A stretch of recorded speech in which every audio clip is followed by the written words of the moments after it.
এই যে দেখেন আমি আমাকে জোর করে আলু দিলে এত খারাপ বাজারে আসছি গুড়ি আলু নেবো বড় আলু নেবো কিন্তু আমার দিচ্ছে করে দেখেন না জোর করে এই বিয়ে এবার ঈদে কিরকম বাজার করলেন? আলহামদুলিল্লাহ করছি ভালো। বেচা কিনে কিরকম আছে ভাই? ওই তো মোটামুটি। আলুর দাম তো একবারে কম না? না একটু বাড়তি এখানে। কতটুকু? এখানে 15 টাকা। 15 কেজি আছে।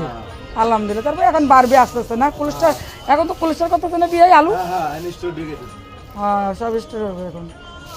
আমাদের ওদিক তো অনেক কয়েকটা কোলেস্ট্রল আছে। এই যে আমি গেন্ডা কাঁচা বাজার চলে আসছি ঈদের বাজার তো এই জন্য মানুষজন নেই কয়েকজন ভাই বেড়াদার বসে বসে আমার দিকে তাকাচ্ছে কিন্তু আমি কেউ সাথে কথা বলবো না। আদা রসুন পেঁয়াজ তো দেখেন আমার বড়ো ভাই খুবই ভালো অনেক বছর ধরে এদের সাথে আমার পরিচয় যারা এখানে ব্যবসায়ী আছে সবার সাথে সম্পর্ক ভাই বোন সম্পর্ক। এই যে একজন দিন মোবাইল নিয়ে ব্যস্ত কোন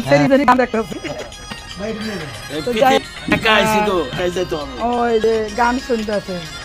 সবার কাছ থেকে বিদায় নিচ্ছি আমার বিয়ের দোকানে কিনলাম।